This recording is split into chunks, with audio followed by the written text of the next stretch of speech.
Service lang po ba maggasolina? Paano naman po pag di alam paano maggasolina? So, kuya is referring doon sa video na pinost ko tungkol sa presyo ng gasolina dito sa amin sa Nome, Alaska. Yes po kuya, some of the gasoline station dito sa US, self-service po sila. Yes po, dito po sa amin, self-service po.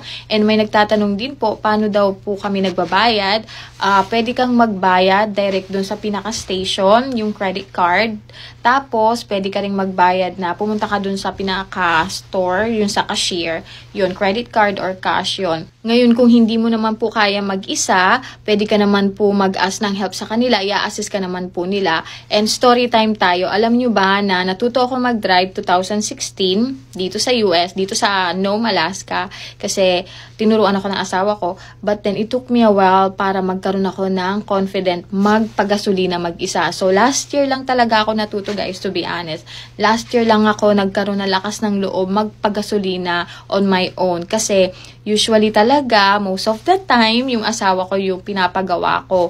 And yun nga, nung natuto ko, napakalaking bagay para sa akin kasi proud na proud ako sa sarili ko. Alam nyo, marami akong kakilalang Pilipino, tapos meron akong mga ilan-ilang na nakikita nagpo-post social media na nasa ibang bansa, tapos nung natuto silang magpagasolina, sobrang proud sila sa sarili na kasi achievement yun guys para sa ibang tao. Kasi dito kasi kapag may mga bagay ka na nagagawa mo ng mag-isa, kasi nga diba napaka-independent ng mga tao dito sa Amerika, napakalaking bagay no, nakaka-proud sa feelings. Kaya kung isa ka sa Pilipino na nandito sa ibang bansa, tapos alam mo yon, natuto kang magpagasolina on your own, tapos sobrang proud ka, i-comment mo kasi nakaka-proud yung ganung bagay. So let me know.